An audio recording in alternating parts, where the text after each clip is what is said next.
கூட்டத்தின் தலைவர் அவர்களே, நாடாளுமன்ற உறுப்பினர் அவர்களே,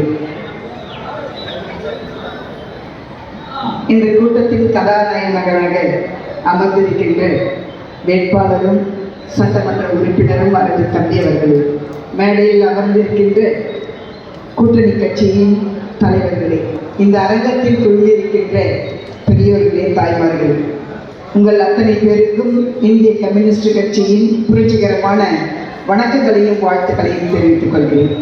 அருமை நண்பர்கள், நடக்க இருக்கின்ற சட்டமன்ற தேர்தல் என்பது அது தேர்தல் அல்ல, ஒரு யுத்த களம். இந்த யுத்த களத்தில் யார் வெற்றி அடைய வேண்டும் என்பதை நிர்ணயிக்கின்ற தூண்கள் தான் நாம். இந்த சட்டமன்ற தேர்தல் தமிழகத்திற்கும் டெல்லிக்கும் இருக்கின்ற தேர்தல். தமிழகத்தை வழிநடத்தி ஆட்சி செய்து கொண்டிருக்கின்ற நம்முடைய தளபதி அவர்கள் ஒவ்வொரு குடும்பத்திலும் வாழ்ந்து கொண்டிருக்கின்றார். மகளிர் உரிமை தொகை, குழந்தைகளுக்கான காலை உணவு திட்டம், புதுமை பெண் திட்டம், தமிழ்மகன் திட்டம், திட்டங்களை சொல்லிட்டே போலாம், மடிக்கணினி உட்பட. அவைகள் இன்னும் இந்த அறிவிப்பில் டாப் 10 அறிவிப்புகள். பெண்கள் 8000 ரூபாய் கூப்பனை வாங்கி உங்களுக்கு விருப்பப்பட்ட கடைகளில் விருப்பப்பட்ட பொருட்களையும் வாங்கலாம். இப்படியான மக்களுக்குள் மக்களுக்காக என்றென்றும் வாழ்ந்து கொண்டிருக்கின்ற தளபதி அவர்கள் இந்த நாட்டில், தமிழ்நாட்டில் நாம் மீண்டும் வரவேற்க வேண்டும் என்றால் பிஜேபி அரசோடு மோடியோடு இணைந்து எடப்பாடியில் செயல்பட்டுக் கொண்டிருப்பது தமிழகத்திற்கு மட்டுமல்ல, நாட்டிற்கும் மிகப்பெரிய ஆபத்து. குறிப்பாக உழைக்கின்ற மக்கள் சாதாரணமாகவே வாழ முடியாது.